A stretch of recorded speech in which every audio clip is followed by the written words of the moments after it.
Good morning, everyone. Welcome to the virtual graduation ceremony of CANAYON Elementary School for the school year 2020-2021 with the theme, Strengthening the Quality Education Amid the COVID-19 Pandemic. Ladies and gentlemen, the candidates for graduation, parents, PTA officers, barangay officials, teaching staff, guests, and guest speaker for the processional.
Oh Lord, you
respected guests of honor, the authorized representative of the school's division superintendent, and at the same time, our very own district supervisor, Dr. Irene G. Pasis, fellow administrators, teaching staff, barangay officials, PTA officials, parents, members of the graduating class, visitors, good morning. First and foremost, I would like to thank the parents of these graduates who are always incredibly supportive, always there to nurture, giving much time in guiding their children. Secondly, to my fellow teachers who had given much time in mentoring and monitoring these young graduates through different platforms. And of course, I would like to thank our Heavenly Father for giving us the gift of life, for the knowledge, wisdom, and understanding, and making all these things possible. Due to this pandemic, the graduates of 2021 will be one of a kind to remember. We will be in history. Of course, most of us or all of us are longing to walk on this stage to receive diplomas. Unfortunately, we cannot do it. This pandemic will not stop us to dream for your future. You must spread your wings and soar high. I would like to advise you to spend this time and cherish it. Our busy lives will resume soon again. This period of pandemic allows us to learn more about ourselves and develop into a better citizen. In return, this will make you not only the leaders of tomorrow, but stronger, caring, smart, effective, and most importantly, prepared leaders of tomorrow. This COVID-19 will not stop you to achieve your goals and dreams of your life. Congratulations again, Batch 2021, the parents and teachers, you finally made it. This is your time to enjoy this moment of an amazing achievement and milestone. We are all uncertain about the future brings and what it will be like. But I want you to enjoy the celebration and possibilities for the future despite COVID-19. I want each one of you to know that you have the power to change the world for a better. Cheers and all the best in your endeavors, graduates. Mabuhay tayong lahat. I love you all.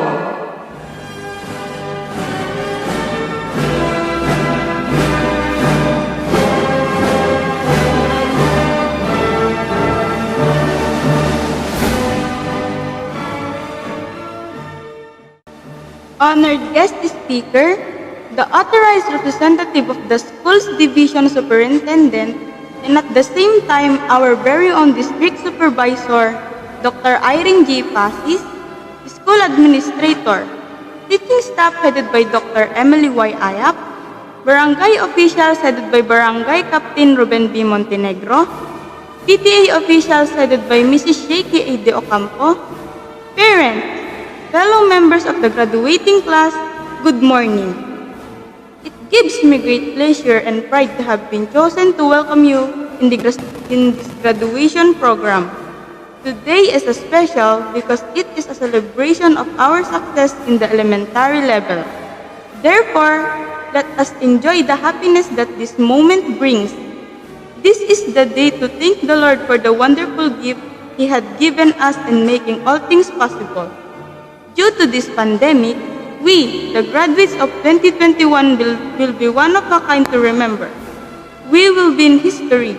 Of course, all of us are longing to walk on the stage to receive diplomas. Unfortunately, we cannot do it. This pandemic will not stop us to dream for our future. This COVID-19 will not stop us to achieve our goals and dreams of our life. We should remain strong for all the trials in our life. Let us embrace life with passion and keep reaching for the star. On behalf of the members of the graduating class, Batch 2021, I welcome you all. Mabuhay tayong lahat.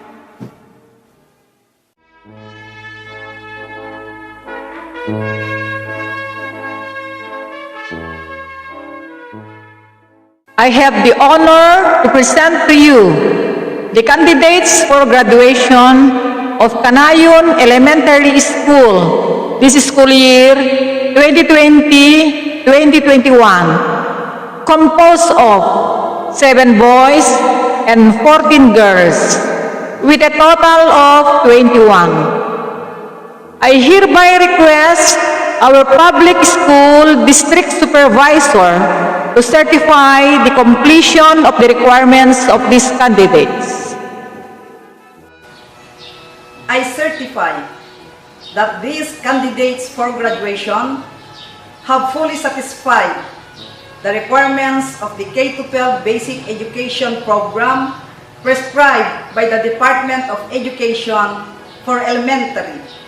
May I therefore request our Assistant Schools Division Superintendent, Dr. Shelo Tangan, to confirm the candidates.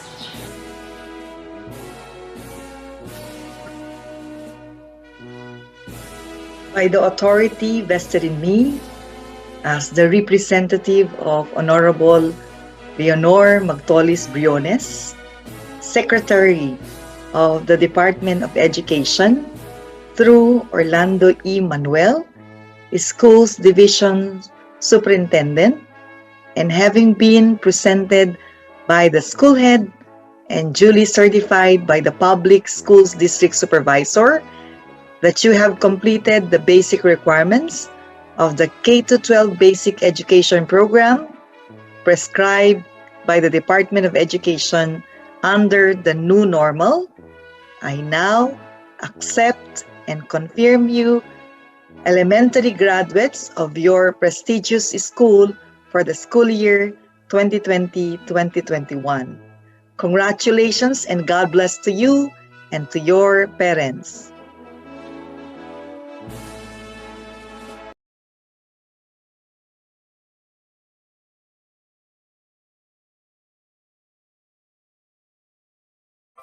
Good day to each and everyone who is attending virtually present at this time of our graduation ceremonies for our beloved and very precious graduates for the school year which ends at this time.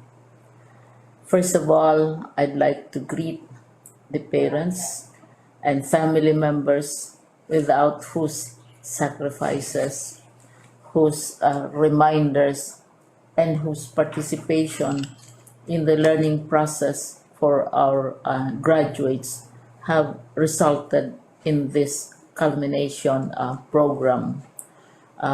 This year, your role has changed drastically, where we've always believed that the matter of educating our children rests nearly exclusively on our teachers and our staff. This time, you parents, you family members, you who are in the households of our learners have expanded your role and contributed to this wonderful day, wherein finally, our learners are graduating in this culmination exercise. So congratulations, because this year has not been very easy, has not been a picnic for our teachers, for our family members, as well, especially the parents, mothers, fathers, sisters, brothers, and all who have contributed to the achievement of our learners at this time. So, maraming salamat at congratulations, parents and family members. Mas malaki ang role ninyo at this time compared to earlier graduation exercises. Secondly, I would also like to greet our teachers, without whose very careful review and careful supervision of the work of our pupils and our learners, this event would not be taking place at all. And so thank you, teachers. Your role has also expanded in addition to seeing to it that the modules are faithfully followed, the assignments are correctly implemented, and the learners are truly learning. And you have had to deal with new ways of assessing the performance also of the learners. So congratulations, teachers, for enduring, for your patience, for your love for our learners, and your willingness to engage in a way and methods of teaching which are different from those which are used to. Assessment must have been especially difficult for you, especially since you were not able to see most of the time our students in face-to-face meetings, and most of the meetings, of course, were virtual. We'd also like to thank the local government units for their interest, for their cooperation, and for their continuing contributions to the needs of education, even as our children do not go to school. Your donations of material as well as financial resources at this time are most welcome, and your advice has been taken seriously not only by our teachers, by our school officials, but also by our officials in the Department of Education. We continually talk with local government units, especially in times of disaster, in times of great need for classrooms, for space, and for responses to unforeseen emergencies. Thank you, local government units. But of course, most of the congratulatory greetings fall on the deserving graduate. Each and every one of you is truly special. You are different from the other graduates who have passed through the portals of your school. You went to school practically without seeing your teachers, if at all. You went to school with your parents, your mothers, and your fathers hovering over your shoulders and seeing to it that you are able to complete your assignments. You are completing your studies at a time when examinations and assessments are different. You are culminating these long months of hard work at this time, even as you have to do family chores, even as you are distracted, and even as your world has turned upside down, and it seems and it appears as if we don't know what the future holds and what will happen next. But you have persevered, and now you are ready to graduate. And therefore, you deserve each and every bit of congratulations from us in the Department of Education, from your parents and family members, your teachers, from the officials in local government, as well as in the parent teachers associations.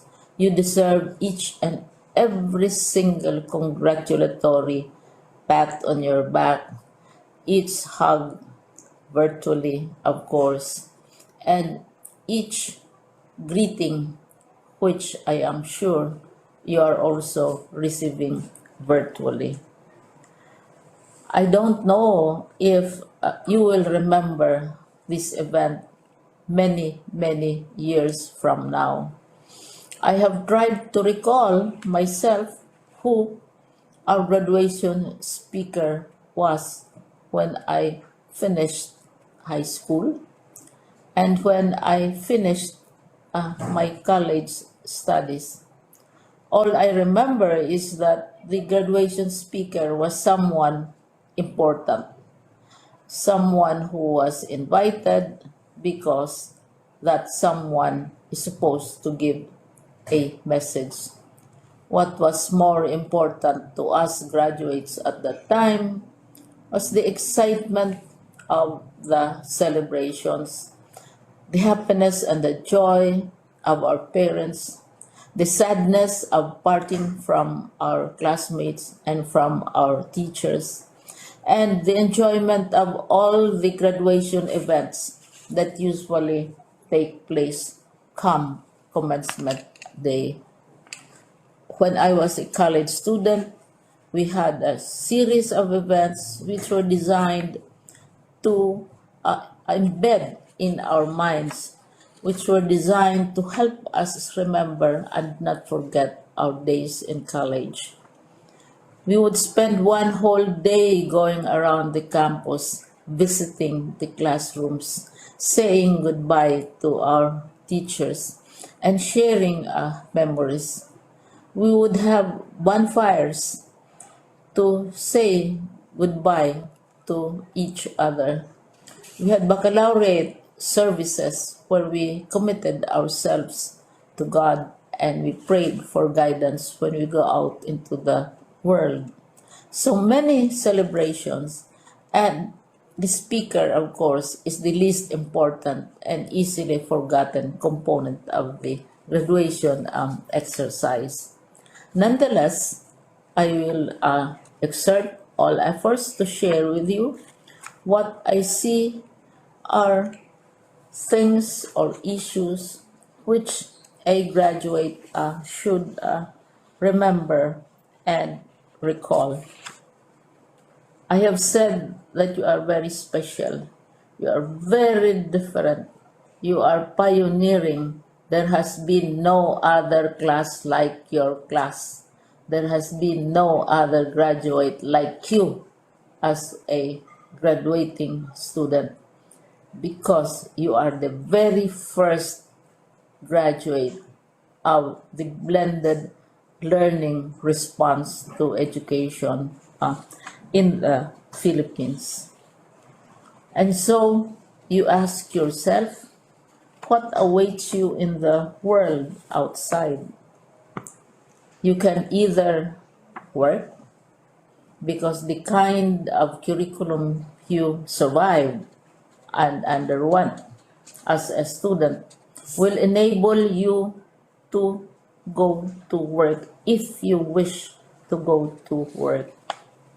Some of you will proceed to further studies, and this would be a wonderful thing because there are many opportunities for further expanding your knowledge, for further answering and looking for explanations of issues, events that make you curious, especially in science, in technology, and also in the arts. So you can work, you can go to further studies, and perhaps some of you will settle down, hopefully not too soon, so you can pursue what you really want to do. So today, this is why we call it we call this exercise a commencement exercise. It's not the end of our studies. It's not the end of all our efforts with blended learning, with modules, with floods, with earthquakes, and of course with COVID. It's a commencement of doors opening to you. More doors will be opened because you are a graduate. You can work, you can proceed for further studies, you can help your parents, and you can perhaps look for opportunities to do what you have always wanted to do, whether at work, whether at advanced studies, whether at learning more in science and technology, in mathematics, and in the arts. All of these opportunities are available to you. More doors are being opened. I hope you will select the door which arouses your curiosity, the door which will help you know more about this world, and the door which will allow you to contribute to the development of our country and contribute whatever we can to solve our problems and our challenges. Congratulations once more to each and every one of you. Congratulations to you, parents and family members. Congratulations to you, teachers. When I was chair of the board of Silliman University, each time we had graduation ceremonies, during the baccalaureate and during commencement itself, I would cry. I would cry because you are sending out into the world a new batch of graduates, and we want to be sure that what is awaiting them is appropriate. We want to be sure that they are ready for what awaits them when they select which door to open. And so, we tell you, go out to the world, do whatever you want to do. God be with you, and be assured that all of us love each and every one of you. Congratulations.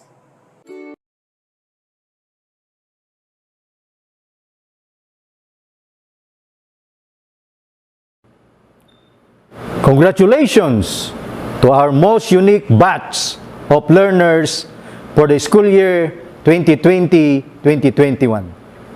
To our graduates, completers, and honor students who will reap the fruits of sacrifices they have invested in this most challenging and most memorable school year, let this significant milestone of your lives be recorded as great achievement to be shared by your beloved parents who work closely with you this school year. Appreciation is also accorded to our administrators, teachers, personnel, internal and external stakeholders, and to the whole staff who work together to ensure your success. We also thank the Department of Education for insisting that education must continue in this brave new world. Thank you, Madam Secretary, Honorable Leonor Magtolis Briones, for the said battle cry. The theme of this end of school year writes, strengthening the quality of education amid the COVID-19 pandemic, is very much fitting because you are the first batch to complete this school year as a brave group of learners during this school year. The future will always have a place for people who prepared themselves today and forge ahead with purpose and great intent to grow and serve. In diversity and adversity, we can find opportunities to reach out and build bridges of hope. In difficulty, the chance to be altruistic, and in challenges, reasons to learn and rise to the situation. Our country needs graduates and learners who will commit to uphold and enhance the best of what it has to offer as young citizens who are as patriotic as they are competent, skilled, and innovative. As we move closer to your aspirations for others and to do more, not only for yourselves, but also for your fellow Filipinos, continue to be connected with our divine providence. Again, congratulations to you, our dear graduates and completers. We wish all the best in your future endeavors. God bless, stay safe, stay healthy, mabuhay! Congratulations for a job well done would be a great understatement today, because the reason for this celebration, your achievements, is a massive one. You are pioneers in finishing one school year remotely without any single experience of how it's like to be in a physical classroom. Given the modality of our learning and the stress at home and community given the pandemic, I know that you all had your share of battles and storms, but you pulled it through and made it here. That deserves more than just a congratulation. My dear completers and graduates of batch 2021, I give you my snappiest salute and warmest felicitations. While our dear frontliners fought the virus fearlessly and selflessly, you battled on your own with your pens and papers, conquering the impossible to get yourself educated.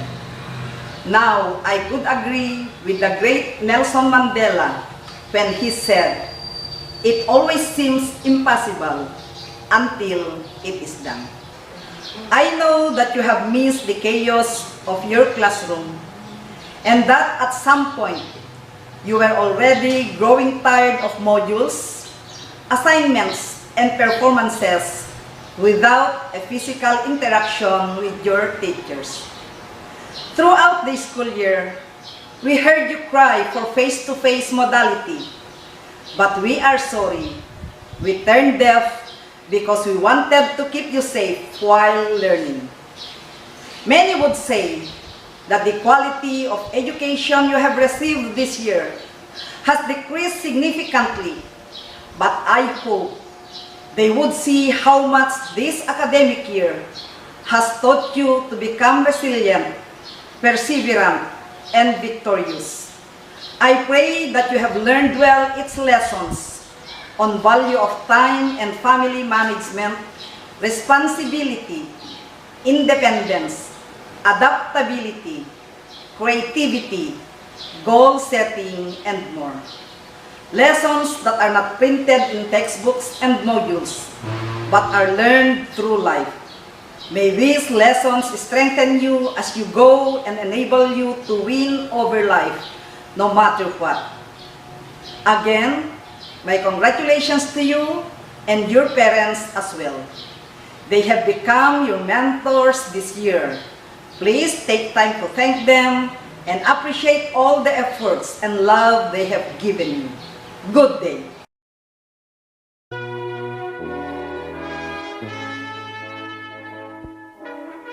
As the advisor, I have the honor to present to you the graduates of CANAYON Elementary School.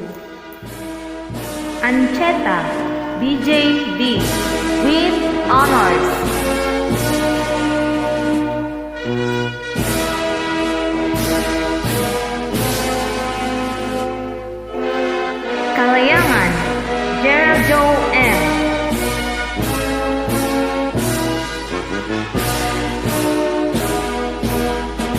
De Ocampo, Angelo A.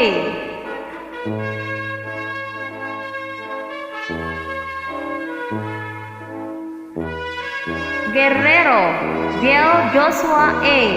with honors. Mayor, Joseph S.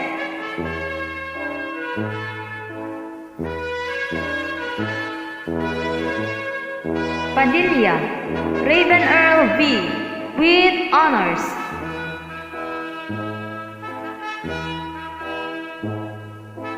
Tabor, John Carl B.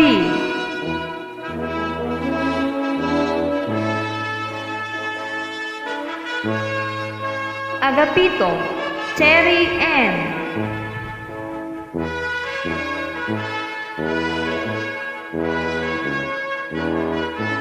Badua, Gian Carla N.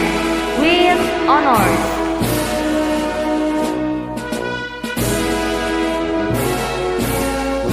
Credo, Zemaya Nicole P.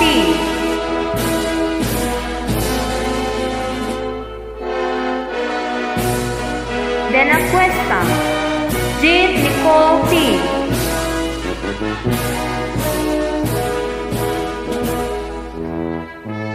Espiritu, Regine G.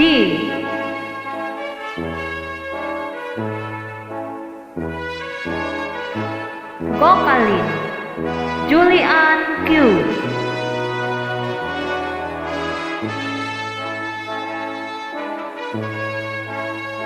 Grande, Genevieve A.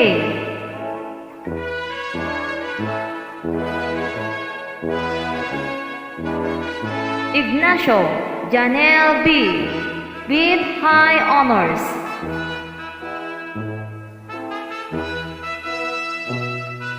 Morales, Abigail D.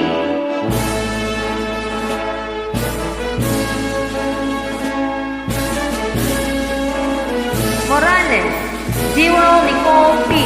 with honors.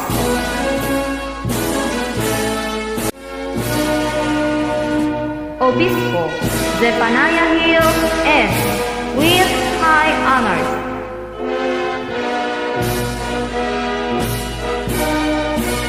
Vivad, Kayzane T.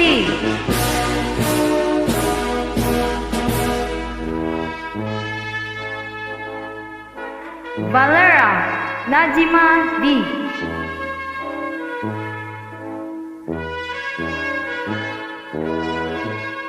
Yage, Rona Melrose A. with high honors.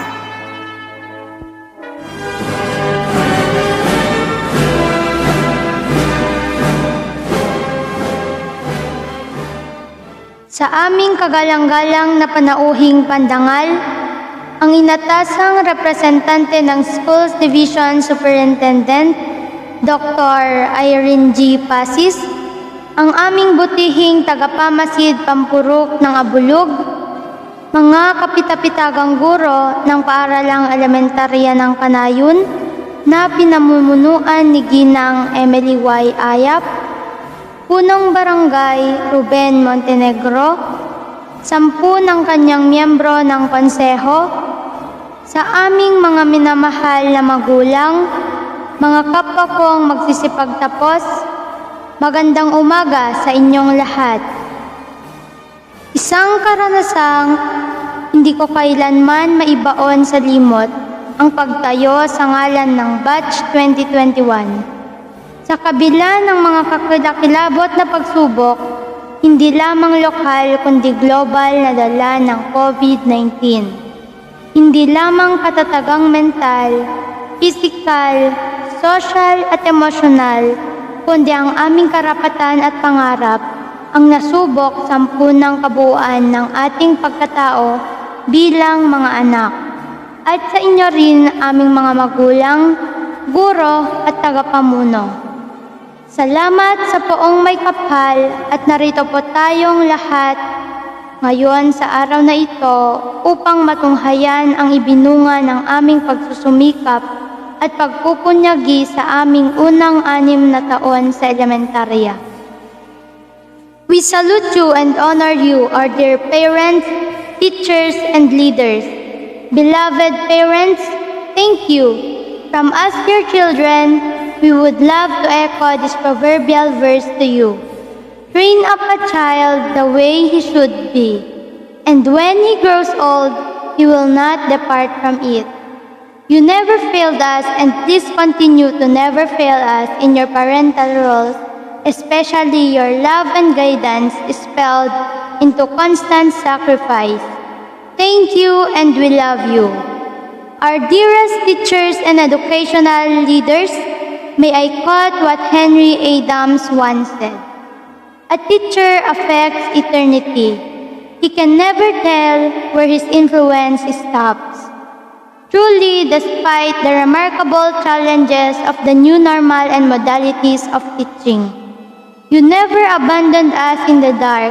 Instead, taught us to embrace the new facets of education. Thank you. Words are not enough to thank you, and rest assured, whatever we will become in the future, please know that it was also in this portal of our alma mater that our new dreams and aspirations were born. Do keep your oath as teachers, for your influence never ends. To my fellow graduates of Batch 2021, the fear of the Lord is the beginning of wisdom. This we always bear in mind, for this will forever lead and guide us for our dream destination. Instilled in us are the best teachings of our beloved CANAYON Elementary School, and from here, we seek milestones from this beginning. May we always have the light to be back in this home, our alma mater, as their pride and pillar of hope someday soon. Above all, we dedicate to God this birth of new journey, and may the crown of success awaits us all. Once again, thank you and Godspeed.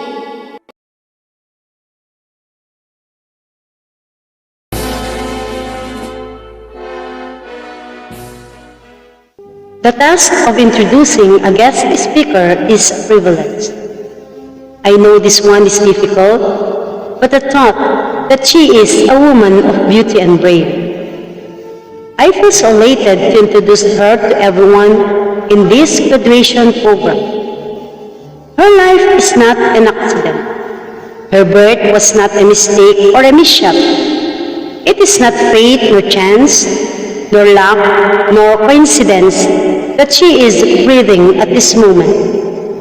The Bible says, and I quote, "The Lord will fulfill His purpose."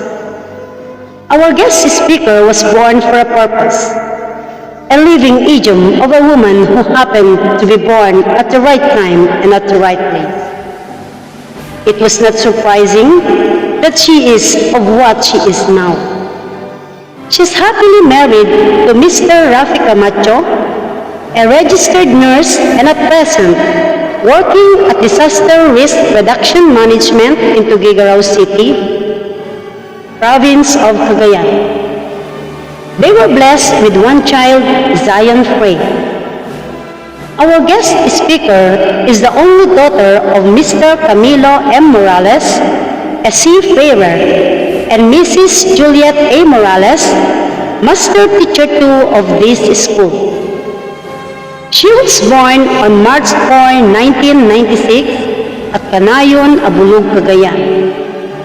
She entered elementary education in the year 2002 and graduated in 2008 as first honors.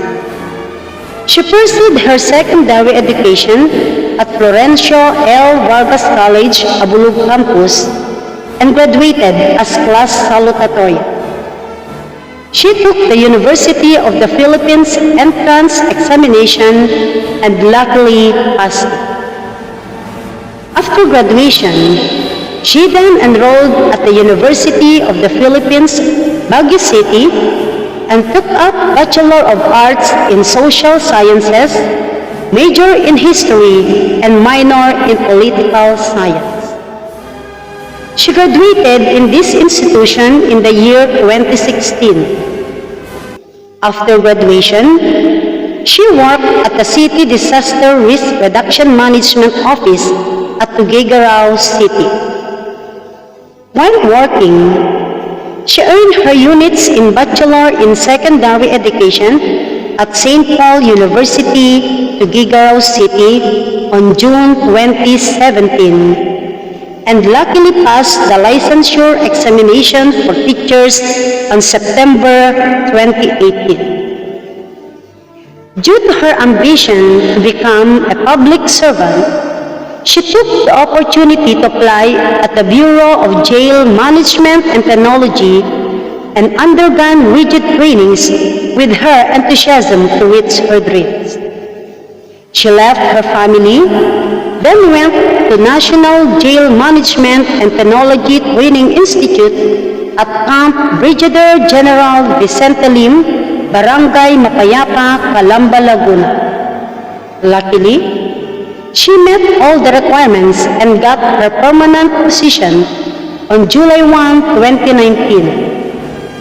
Her first assignment was at Ballesteros District Jail, Ballesteros, Cagayan.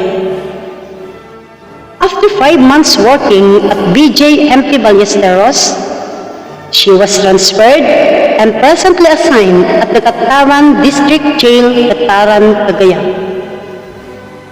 Ladies and gentlemen, I am proud to present to you the woman of the hour, Jail Officer 1, Camille Morales Camacho.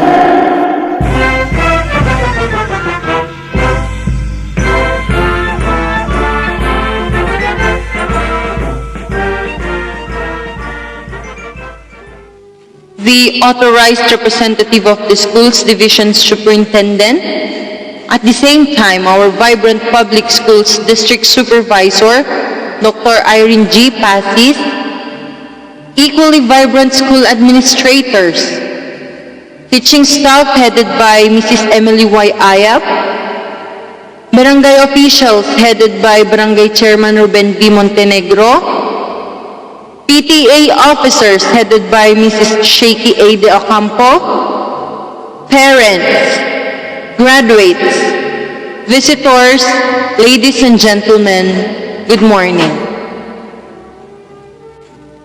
Around 13 years ago, I was at your age, and I can help it but to recall those years filled with laughters, especially during those times when I was at school with classmates and friends, playing on the school grounds freely and joyfully. But in an instance, the freedom we enjoyed back then have turned into fear, restrictions, not being able to go out of our homes and say hi to friends and relatives because of what is now popularly called COVID-19 pandemic. And even worse, the pandemic brought about by the virus has made us all to change our normal way of dealing with our lives, even obliging us to wear face masks, face shield every time we step out of our homes so as not to get contracted with the virus. And when I say that our way of living has been changed abruptly, the usual and normal ways of learning and attaining our goals and ambitions in life, like going to school every day and meeting with our teachers and classmates in order to learn and gain education, is not an all exemption. Unfortunately and sadly enough to say, this is the most inconvenient experience in our generation. So much so that our government have to utilize all means at their disposal for the sole purpose of maintaining to deliver quality education to all learners and to boost every learner's capacity to be able to achieve their aspirations and ambitions, regardless of these intense challenging times that this pandemic has brought us. I understand that it has been many months since you have last seen your friends and schoolmates. And this is because you are not being allowed to go out of your homes due to your vulnerability to the virus. And that is very difficult, isn't it? And this is where the government designed the modular learning modality and other distance learning modalities in order for all of you to still be able to pursue your aspirations, to finish a study regardless of this challenge that the pandemic has brought us. The pandemic should not become a hindrance for you to back down. Instead, I would even encourage you to make it as a challenge, to be more aggressive towards achieving your goals. Your teachers are not stopping at providing you all the necessary materials that you need in order for you to attain your ambitions in life. All you have to do is to respond diligently with dedication to learn and be able to accomplish all that is asked of you. And this is exactly the reason why you have the modular learning modality to determine your understanding. I would like to encourage you to read them, understand, and answer diligently. At times that there may be issues that are unclear to you, you may always ask your parents, even friends, guardians, and whoever you may trust for more explanation. Strengthening the quality education amid the COVID-19 pandemic. Sa Tagalog, kalidad ng edukasyon lalong patatagin sa gitna ng pandemya. Huwag sana kayong panghinaan ng loob ng dahil sa pandemya ang ating pinahaharap sa ngayon. At huwag naman sanang maging dahilan ito, malaking pagsubok na ito, para pumigil sa inyo na abutin ang inyong mga pangarap na makapagtapos sa pag-aaral. Bagkus, naway gawin lahat ang makakaya para tuparin ang hangaring mapabuti ang kabuhayan. At malasap, ang magandang buhay na sa inyo ay naghihintay lamang kung gagawin yung pagbutihin ang inyong pag-aaral. Sa murang edad pa lamang, iminulat na ako ng aking mga magulang sa kahalagahan ng edukasyon. Kahalagahan ng makapagtapos sa pag-aaral at pagkakaroon ng hanap buhay. Sa ngayon, isa na akong masayang empleyado ng gobyerno at iyan ay dahil nagsumikap akong mag-aral hanggang sa ako ay makapagtapos. Sana, ituring ninyo itong hirap na dinadanas natin ngayon na isang hamon para mas lalo pa ninyong palakasin ang hangarin ninyong makapagtapos at makatulong para sa inyong pamilya at sa ating bansa balang araw. Huwag sana ninyong biguin ang sakripisyo ng inyong mga magulang nang tanging pinagmumulan ng kanilang lakas araw-araw ay ang inyong tagumpay sa buhay at maabot ang inyong pangarap. Huwag rin kayong magsasawang mangarap dahil isa ito sa gagabay sa inyo tungo sa pagtatagumpay balang araw. Kagaya ko na lamang ngayon na dati lang ay nariyan sa inyong kinauupuan. Ngayon, andito naman ako upang magbahagi ng inspirasyon upang sa gayon ay balang araw at hindi malayong mangyari ay isa na rin sa inyo ang magbibigay ng inspirasyon sa mga kabataan dahil nakamit nyo na ang inyong pinaka-aasam na matagumpay na buhay. Ngunit, huwag din nating kakalimutan ang poong may kapal sa bawat landas na ating patahakin. Ika nga nila, with God, nothing is impossible. Lagit-lagi lang tayong magdarasal dahil ang tagumpay ay mas masarap kamking kapag kasama natin ang Diyos. Congratulations to you, my dear graduates, and good luck to your next journey. God bless and keep safe always.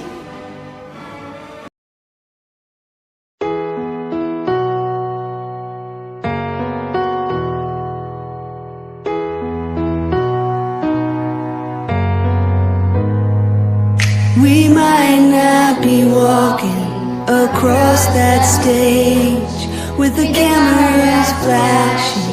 They've been waiting on our day. It's been a journey, hasn't it?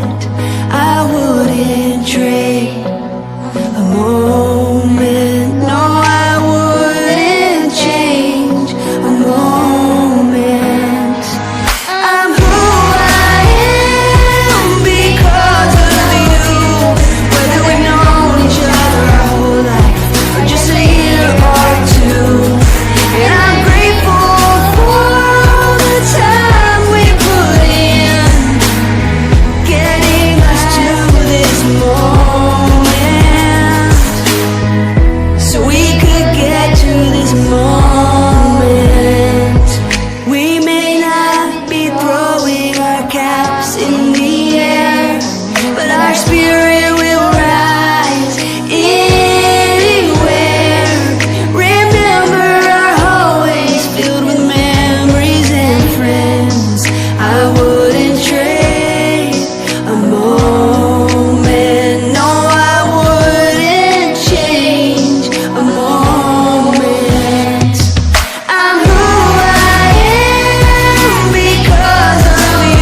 your brand new start.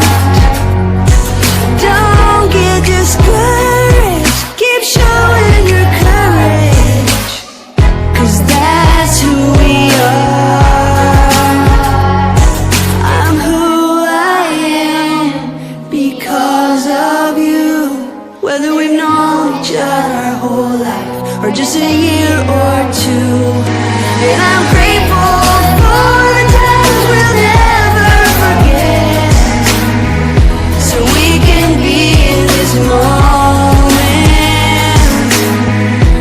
right here in this moment. I'm grateful for new beginnings, right here in this moment.